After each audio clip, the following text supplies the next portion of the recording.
आज इस वीडियो में हम अनुच्छेद 32 से 35 तक को पढ़ेंगे। अनुच्छेद 32 से 35 संवैधानिक उपचारों के अधिकार से संबंधित है। इसके पहले के वीडियो में हम अनुच्छेद 31 तक की चीज़ों को पढ़ चुके हैं। 31 हालांकि 31 भारतीय संविधान में इस समय सम्मिलित नहीं है, उसे 31 संपत्ति के अधिकार से संबंधित है, जिसे 44वें संविधान संशोधन के द्वारा मौलिक अधिकार के रूप में समाप्त कर दिया गया है। और अनुच्छेद 30 तक की चीज़ें 29 और 30 को हम लोग पिछले वीडियो में पढ़े थे। इस वीडियो में अनुच्छेद 32 से 35 तक संवैधानिक उपचारों के अधिकार को पढ़ेंगे। तो चलिए इसको संवैधानिक उपचार के अधिकार को समझने की कोशिश करते हैं। भारतीय संविधान के अनुच्छेद 32 से 35 के तहत संवैधानिक उपचारों के अधिकार का उल्लेख किया गया है। अनुच्छेद 32 के तहत यह अधिकार संविधान द्वारा प्रदत्त मौलिक अधिकारों के लिए प्रभावी कार्रवाइयाँ प्रतिपादित करता है। इसीलिए इसे डॉक्टर अंबेडकर ने संविधान की आत्मा कहा है। यह बहुत ही इम्पोर्टेंट क्वेश्चन बनता है मौलिक अधिकार से संबंधित कि भारतीय संविधान की आत्मा किसे कहा गया, या डॉक्टर अंबेडकर ने भारतीय संविधान की आत्मा किसे कहा है। तो दोस्तों, भारतीय संविधान की आत्मा संवैधानिक उपचार के अधिकार को ही कहा गया है। और ऐसा इसलिए कि अनुच्छेद 32 के तहत न्यायालय और उच्च न्यायालय को कुछ ऐसे कार्य निष्पादित किए गए हैं जिससे वह मौलिक अधिकारों की रक्षा करे, और मौलिक अधिकारों की रक्षा के लिए वह ऐसे आदेश पारित करे। इसलिए इसे संविधान की आत्मा भी कहा गया है। अब अनुच्छेद 32 को हम डिटेल में देखते हैं। अनुच्छेद 32(1) नागरिकों को संविधान के भाग 3 द्वारा प्रदत्त अधिकारों को परिवर्तित कराने के लिए उच्चतम न्यायालय को समुचित कार्रवाइयाँ द्वारा प्रचलित कराने के लिए अधिकार की गारंटी करता है। देखिए क्या है कि नागरिकों को संविधान के भाग 3, यहाँ पे आप ये देखेंगे भाग 3 जो है, भाग 3 मौलिक अधिकार से संबंधित है। अगर क्वेश्चन हो कि भारतीय संविधान का कौन सा भाग मौलिक अधिकारों से संबंधित है, तो मौलिक अधिकारों से संबंधित भाग है भाग 3। भाग 3 द्वारा प्रदत्त अधिकारों को परिवर्तित कराने के लिए उच्चतम न्यायालय को समुचित कार्रवाइयों द्वारा प्रचलित कराने के लिए अधिकार की गारंटी करता है। अनुच्छेद 32(1) 32(1) उच्चतम न्यायालय को करता है। यहाँ पर एक अनुच्छेद पढ़ेंगे 226 जो मौलिक अधिकारों के निर्वहन कराने के लिए यह उच्च न्यायालय को कुछ अधिकार की गारंटी करता है। अभी हम 226 को नहीं, सिर्फ अनुच्छेद 32 को समझने की कोशिश करेंगे। अनुच्छेद 32 के अधीन उच्चतम न्यायालय की अधिकारिता संविधान का आधारभूत ढांचा है, अतः इसे अनुच्छेद 368 के अधीन संशोधन करके भी खत्म नहीं किया जा सकता है। यानी अनुच्छेद 32 के अधीन जो संवैधानिक उपचार का अधिकार हमें प्राप्त है उसे संविधान का आधारभूत ढांचा माना गया, और जिससे अनुच्छेद 368 के तहत संविधान संशोधन करके भी खत्म नहीं किया जा सकता। यानी अनुच्छेद 32 को संविधान संशोधन के द्वारा भी हम कम नहीं कर सकते हैं। अनुच्छेद 32 उच्चतम न्यायालय को एवं अनुच्छेद 226 उच्च न्यायालय को यह अधिकार देता है कि वे न्यायालय नागरिकों के मूल अधिकारों के हनन की स्थिति में विभिन्न लेख जो है, जिसे रिट्स भी कहते हैं, रिट्स जारी कर मौलिक अधिकारों की रक्षा करे। यानी अनुच्छेद 32 के तहत उच्चतम न्यायालय और अनुच्छेद 226 के तहत उच्च न्यायालय यह रीट जारी करते हैं। यह रीट, इस रीट के बारे में भी अभी आपको बताया जाएगा। अनुच्छेद 32 व अनुच्छेद 226 के तहत जारी की जाने वाली रीटें निम्न हैं। यह कौन कौन सी रीटें हैं इसके बारे में आप देखिए। यह रीट है बंदी प्रत्यक्षीकरण। पहला रीट जो जारी किया जाता है उच्चतम न्यायालय द्वारा और उच्च न्यायालय द्वारा। तो अगर आपसे पूछ लिया जाए कि मौलिक अधिकारों के हनन की स्थिति में उच्चतम न्यायालय द्वारा जो रीट जारी किए जाते हैं वो किस अनुच्छेद के तहत किए जाते हैं, तो वह अनुच्छेद 32 के तहत किए जाते हैं। और ऐसी रीट अगर उच्च न्यायालय जारी करती है तो उच्च न्यायालय किस अनुच्छेद के तहत करती है, 226 के तहत यह रीट जारी करती है। तो पहली रीट जो उच्चतम न्यायालय या उच्च न्यायालय द्वारा जारी की जा सकती है मौलिक अधिकारों की रक्षा के लिए, वह है बंदी प्रत्यक्षीकरण। दूसरा है परमादेश, तीसरा है अधिकार परीक्षा, चौथा उत्प्रेरण, और तीसरा है प्रतिषेध। तो यहाँ पे बंदी प्रत्यक्षीकरण जो है, बंदी प्रत्यक्षीकरण जो रीट है, जिसे हैबियस कार्पस के नाम से भी जाना जाता है, इसका बंदी प्रत्यक्षीकरण का अर्थ है शरीर को हमारे सामने पेश करो। यानी न्यायालय जो है बंदी प्रत्यक्षीकरण रीट जारी करता है, तो इस रीट जारी करने का मतलब यह होता है कि शरीर को हमारे सामने पेश करो। मतलब जो व्यक्ति बंदी बनाया गया या गिरफ्तार किया गया उसे कोर्ट के समक्ष पेश किया जाए, सशरीर कोर्ट के समक्ष पेश किया जाए। और ये कब जारी होता है, बंदी पृथक्करण का आदेश न्यायालयों की ओर से उस समय जारी किया जाता है जब किसी व्यक्ति को नज़रबंद किया गया हो, जिस व्यक्ति को बंदी बनाया गया हो, यानी जो व्यक्ति गिरफ्तार हो या बंदी बनाया गया हो, वह स्वयं अथवा उसके संबंधी या मित्र या वकील न्यायालय से यह प्रार्थना करते हैं कि बंदी बनाए जाने का कारण अस्पष्ट है और अनिश्चित है। यानी जो व्यक्ति नज़रबंद किया गया हो या गिरफ्तार किया गया हो, जिसे बंदी बना के रखा गया हो, वो व्यक्ति स्वयं या उसका कोई प्रतिनिधि या वकील जो है वो कोर्ट में याचिका दायर कर सकता है कि उसे बंदी बनाने का जो कारण है वह अस्पष्ट है और अनिश्चित है। यदि न्यायालय यह समझे कि किसी व्यक्ति को अनुचित ढंग से बंदी बनाया गया है तो वह यह आदेश दे सकता है कि बंदी बनाए गए व्यक्ति की स्वतंत्रता की तुरंत बहाल की जाए।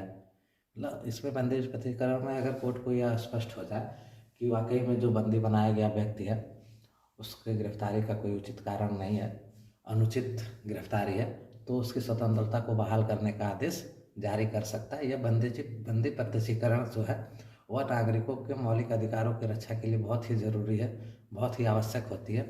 और यह अनुच्छेद 32 के तहत उच्चतम न्यायालय जारी कर सकता है और अनुच्छेद 226 के तहत उच्च न्यायालय भी जारी कर सकता है। यहाँ एक चीज़ आप क्लियर समझ लें कि रीट जारी करने के मामले में उच्च न्यायालय को उच्चतम न्यायालय से ज़्यादा अधिकारिता प्राप्त है। यानी जो उच्च न्यायालय, राज्य के उच्च न्यायालय है, उसको ज़्यादा अधिकार प्राप्त है रीट जारी करने का उच्चतम न्यायालय की तुलना में। अगला रीट दोस्तों जो उच्च न्यायालय उच्चतम न्यायालय द्वारा जारी किए जा सकते हैं वह है परमादेश।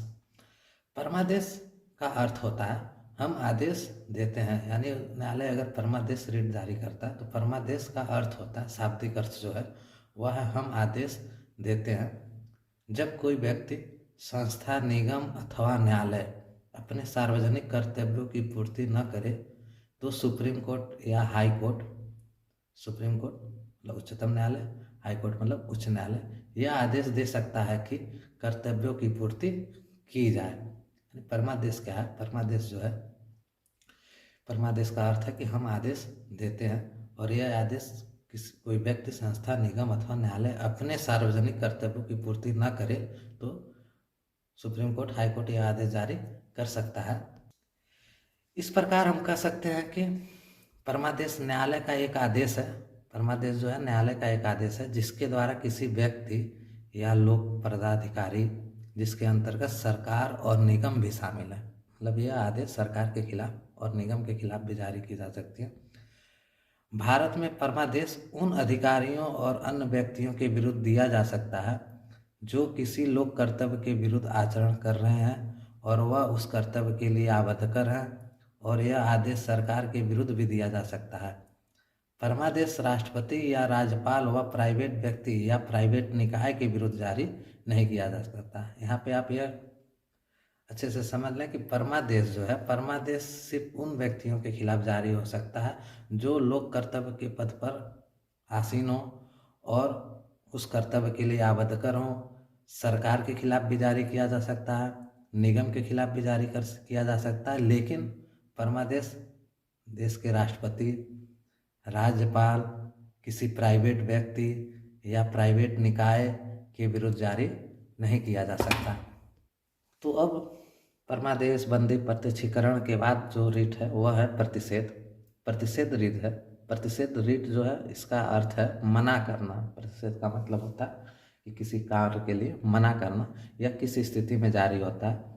यह आदेश न्यायिक अधिकारियों के विरुद्ध ही जारी किया जा सकता है, कार्यपालिका के विरुद्ध नहीं। यानी प्रतिषेध जो होता है वो न्यायालय द्वारा जारी किया जा सकता है, लेकिन यह सिर्फ न्यायिक अधिकारियों के विरुद्ध ही जारी किया जा सकता है, कार्यपालिका के विरुद्ध नहीं।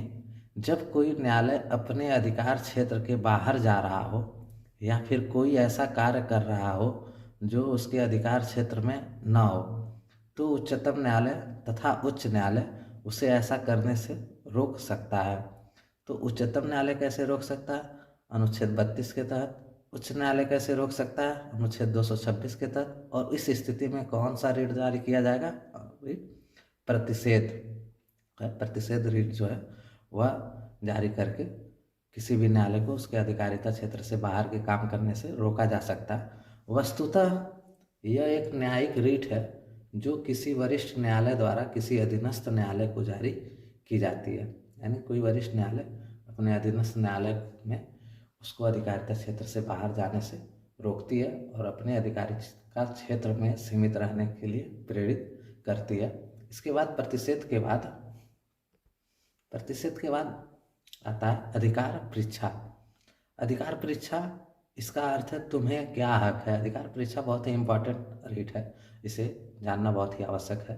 अधिकार परीक्षा क्या है, इसका अर्थ है तुम्हें क्या हक है। यह किस स्थिति में जारी की जाती है, जब कोई व्यक्ति ऐसे पदाधिकारी के रूप में कार्य करने लगे जिसके रूप में कार्य करने का उसे वैधानिक रूप से अधिकार नहीं है, तो न्यायालय अधिकार परीक्षा के आदेश द्वारा उस व्यक्ति से पूछता है कि वह किस आधार पर कार्य कर रहा है, और जब तक वह इस प्रश्न का संतोषजनक उत्तर नहीं देता वह कार्य नहीं कर सकता है। अधिकार परीक्षा मतलब कोई भी ऐसा व्यक्ति जो किसी ऐसे पद पर आसीन हो जाए जिसके लिए वह पात्र ना हो और वह उस रूप में कार्य का निर्वहन कर रहा हो, तो ऐसे स्थिति में न्यायालय जो है उससे अधिकार परीक्षा रीट जारी करती है। और अधिकार परीक्षा में उससे यह पूछा जाता कि आखिर किस अधिकार से वह यह कार्य कर रहा है, और अगर वो संतोषजनक इसका जवाब ना दे पाए तो उसे न्यायालय पदच्युत भी कर सकता है, पद से अपदस्थ भी कर सकता है। लेकिन जब तक उसका जवाब नहीं आता तब तक उसके काम को रोक भी दिया जाता है। मतलब अधिकार परीक्षा मतलब जब तक वो संतोषजनक जवाब ना दे तब तक वो व्यक्ति उस पद पे अपना कार्य का निर्वहन नहीं कर सकता। और जवाब देने के बाद अगर न्यायालय उससे संतुष्ट ना हो, यदि न्यायालय पद ग्रहण करने के कारणों से असंतुष्ट है, तो वह उस व्यक्ति को अपदस्थ कर सकता है, यानी उसे कार्य से पदच्युत भी कर सकता है। इसके बाद आ गया उत्प्रेषण लेख। उत्प्रेषण लेख जो है, उत्प्रेषण लेख इसका अर्थ है और अधिक सूचित करो।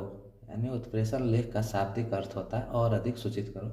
सारे जो रीट हैं जो न्यायालय द्वारा जारी किए जाते हैं, इसका जो अर्थ है वह बहुत इंपॉर्टेंट है और आप इसे याद कर लें कि क्वेश्चन एग्जाम में इससे भी क्वेश्चन बन सकते हैं कि इसका शाब्दिक अर्थ क्या है। जैसे उत्प्रेषण लेख है, उत्प्रेषण लेख का शाब्दिक अर्थ क्या होता है, और अधिक सूचित करो, और ये किस स्थिति में जारी की जाती है उसको देखिए। इस लेख के द्वारा उच्च न्यायालय किसी निम्न न्यायालय को यह आदेश देता है कि किसी केस से संबंधित कागजात या उसमें जो निर्णय हुआ है उन सबको उसके पास भेज दिया जाए। ऐसा करने का दो उद्देश्य है।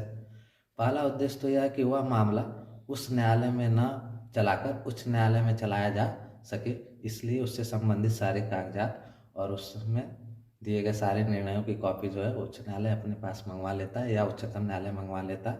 दूसरा कारण यह है कि यदि न्यायालय द्वारा दिया गया निर्णय न्याय के विरुद्ध हो तो उस फैसले को रद्द करके उसके स्थान पर दूसरा निर्णय दिया जा सके। यह था अनुच्छेद 32। दोस्तों, अनुच्छेद 32 में जितने आपके रीट दाखिल किए जाते हैं, रीट जारी किए जाते हैं, उन सारे रीटों को आप समझ चुके हैं। और एक बार और इसको देख लें और कहीं नोट कर लें। नोट करने के बाद इस लेख जो रीट है, रीट के शाब्दिक अर्थों को अवश्य आप याद कर लें, यह एग्जाम के लिए बहुत इंपॉर्टेंट है। इसके बाद आता है अनुच्छेद 33। अनुच्छेद 33 दोस्तों इस भाग द्वारा प्रदत्त, अनुच्छेद 33 में लिखा गया है कि अनुच्छेद 33 में इस भाग द्वारा प्रदत्त अधिकारों का, इस भाग द्वारा प्रदत्त अधिकारों का मतलब कि भाग 3 में जो हमें अधिकार प्रदान किए गए हैं वह अधिकारों का सैन्य बलों आदि के लागू होने में, यानी किसी मार्शल लॉ लग जाए वह, या ऐसी भी स्थिति हो सकती है जैसे आप सैन्य सशस्त्र बलों का सदस्य हो, भर्ती हो सैन्य बलों में, तो उस समय आपके मौलिक अधिकारों में कुछ निर्वर्धन लागू होते हैं, कुछ मौलिक अधिकार आपके सीमित कर दिए जाते हैं। यह ऐसा इसलिए किया जाता है ताकि आप जो सशस्त्र बलों के सदस्य हैं वह अपने कर्तव्यों का निर्वहन सुचारू रूप से कर सकें और उसमें अनुशासन बना रहे। इसके लिए अनुच्छेद 33 में यह प्रावधान किया गया कि सैन्य बलों में के सदस्य के रूप में आपके मौलिक अधिकारों पर कुछ निर्वर्धन लगाए जा सकते हैं, और यह शक्ति जो है इसको रूपांतरण करने की संसद की शक्ति का प्रावधान है। अनुच्छेद 33 द्वारा प्रदत्त शक्ति केवल संसद को ही प्राप्त है। यानी 33 में यानी जो मौलिक अधिकार है उसमें निर्वर्धन लगाने की, वो भी किस स्थिति में, सशस्त्र बलों के सदस्य के रूप में निर्वर्धन लगाने की जो शक्ति है वो केवल संसद को ही प्राप्त है, राज्य विधानमंडलों को नहीं। अनुच्छेद 34 क्या है? अनुच्छेद 34 संसद को विधि द्वारा सेना विधि के अधीन किए गए कार्यों को विधिमान बनाने की शक्ति प्रदान करता है। जब किसी क्षेत्र में सेना विधि प्रवृत्त हो तब इस भाग द्वारा प्रदत्त अधिकारों पर निर्वर्धन भी अनुच्छेद 34 में उल्लेखित है। अनुच्छेद 34 में यह प्रावधान किया गया है कि जब सैन्य विधि लागू हो तो किसी प्राधिकारी द्वारा या सैन्य बलों के द्वारा वहाँ पे जो कार्य किए गए हैं, जो विधियाँ बनाई गई हैं, उस विधि को सर्वमान्य बनाने के लिए संसद जो है वह उसको अधिकार प्राप्त है और वह अधिकार अनुच्छेद 34 में उपबंधित किए गए हैं, जिसमें संसद को विधि द्वारा सेना विधि के अधीन किए गए कार्यों को विधिमान बनाने की शक्ति प्रदान किया गया है। किसमें? अनुच्छेद 34 में। अनुच्छेद 34 के बाद अनुच्छेद 35। अनुच्छेद 35 क्या है? अनुच्छेद 35 जो है इस भाग के उपबंधों को प्रभावी करने के लिए विधान निर्माण की शक्ति की व्यवस्था करता है।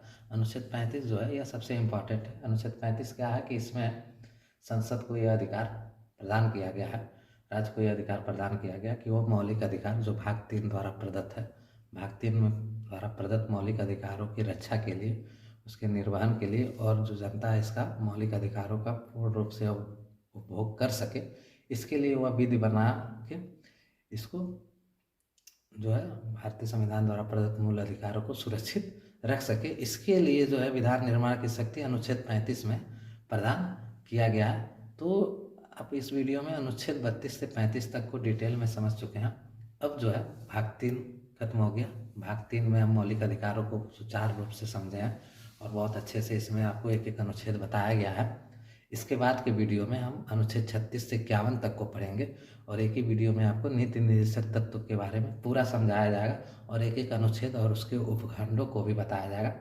तो और जो पीछे के वीडियो देखे हों वह इसको देख के रिवाइज कर लें और उसमें से नोट्स बना लें जो एग्ज़ाम टाइम में रिवीजन के लिए आपके काम आएगा।